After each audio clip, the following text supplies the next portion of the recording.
ನಾನು ಹೇಳ್ತಾ ಇದ್ದಂತಹ ಕಥೆಯ 3ನೆಯ ಭಾಗವನ್ನು ಇವತ್ತು ನಿಮಗೆ ಹೇಳ್ತೀನಿ, ಕೇಳಿ. ಹುಟ್ಟಿದ್ದು ಸೂತಕವಾಯಿತು. ಮನೆಗೆ ಸುಣ್ಣ ಬಣ್ಣ ಎಲ್ಲ ಬಳಿಯೋಕೆ ಶುರು ಮಾಡಿದ್ರು. ಅವನ ದೇಹಕ್ಕೆ ಒಂದು ಹೆಸರು ಬೇಕಾಗಿತ್ತಲ್ಲ. ಯಾರೋ ಮನೆಗೆ ಬಂದರು, ರಾಜ ಅಂತ ಅಂದರು. ಈತನ ಕಿವಿಗೆ ಅದೆಷ್ಟು ಹಿತವಾಗಿ ಕೇಳಿಸ್ತು ಅಂದರೆ, ನಾನು ಇಲ್ಲಿ ರಾಜನಾಗಿ ಮೆರೆಯೋಕೆ ಬಂದಿದ್ದೇನೆ ಅಂತ ಸಂಭ್ರಮ ಪಡ್ತಾನೆ. ಓಣಿಯ ಯಾವುದೋ ಮನೆಯಲ್ಲಿ ರಾಜ ಎಂಬ ಇನ್ನೊಬ್ಬ ಹುಡುಗ ಇರ್ತಾನೆ. ಯಾವುದೋ ಕಾರಣಕ್ಕೆ ಅವನು ಸತ್ತು ಹೋಗಿರ್ತಾನೆ. ಅದಕ್ಕೆ ರಾಜ ಅನ್ನೋ ಹೆಸರೇ ಬೇಡ ಅಂತ ಅಪ್ಪ ತೀರ್ಮಾನ ಮಾಡ್ತಾರೆ. ಈತನನ್ನು ನೋಡೋಕೆ ಯಾರೋ ಸಂಬಂಧಿಕರು ಮನೆಗೆ ಬಂದರು. ಮಗು ಚೆನ್ನಾಗಿದೆ ಅಲ್ವಾ ಅಂತ ಅಂದರು. ತಾಯಿ ತನ್ನ ಗೋಳು ಹೇಳ್ಕೊಳ್ಳೋಕೆ ಶುರು ಮಾಡಿದ್ಲು. 4 ಮಕ್ಕಳನ್ನು ಹೆತ್ತಿದ್ದೆ, ಆದರೆ ಯಾರೂ ಇಷ್ಟು ನೋವು ಕೊಟ್ಟಿರಲಿಲ್ಲ.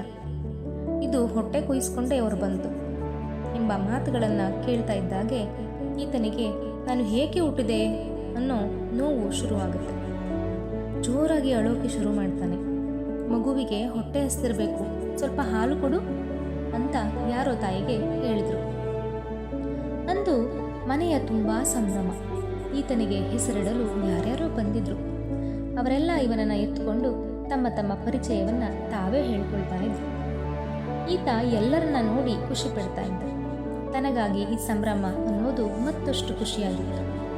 ತನ್ನ ತಾಯಿಗಿಂತ ವಯಸ್ಸಾಗಿದ್ದ ಮತ್ತೊಬ್ಬಾಕೆ ಈತನ್ನ ಎತ್ಕೊಂಡು, ರಾಜ ನಿನ್ಗೇನು ಹೆಸರಿಡೋಣ ಅಂತ ಕರೀತಾರೆ. ಆಕೆ ರೂಢಿಯಂತೆ ಈತನ್ನ ರಾಜ ಅಂತ ಕರೀತಾರೆ ಅಷ್ಟೆ. ಇವನು ರಾಜ ಅಂತ ಕರೆದ್ರಲ್ಲ ಅನ್ನೋ ಕಾರಣಕ್ಕೆ ನಗುವನ್ನು ಶುರು ಮಾಡ್ತಾನೆ. ರಾಜ ಎಂಬ ಹೆಸರನ್ನೇ ನನಗೆ ಇಡಬೇಕು ಅಂತ ಅಂದ್ಕೊಳ್ತಾನೆ. ಆಕೆ ಎಷ್ಟು ಚೆನ್ನಾಗಿ ನಗ್ತಾನೆ ಅಂತ ಅಂದ್ಲೇ ಹೊರತು ಈತನ ನಗುವನ್ನು ಅರ್ಥ ಮಾಡಿಕೊಳ್ಳಲಿಲ್ಲ. ರಾಜ ಎಂಬ ಹೆಸರಿಟ್ಟರೆ ನಾನು ರಾಜನೇ ಆಗುತ್ತೇನೆ ಅನ್ನೋದು ಈತನ ಭ್ರಮೆಯಾಗಿತ್ತು. ಪೂಜಾರಿಗಳು ಬಂದರು. ಓಣಿಯ ಹೆಣ್ಣು ಮಕ್ಕಳೆಲ್ಲ ಕೂಡ ಬಂದರು. ನೋಡಲು ಮುದ್ದು ಮುದ್ದಾಗಿದ್ದ ಈತನನ್ನು ಎತ್ತಿಕೊಂಡು ಮುದ್ದಾಡಿದರು. ಅವರ ಸಂತೋಷದೊಳಗೆ ಈತ ತನ್ನ ತಾಯಿಯ ಮಾತುಗಳಿಂದ ಆಗಿದ್ದ ನೋವನ್ನು ಮರ್ತಿದ್ದ. ಕತ್ತಲಾಗ್ತಾ ಇದ್ದಂತೆ ನಾಮಕರಣ ಶಾಸ್ತ್ರವೂ ಕೂಡ ಮುಗಿಯಿತು.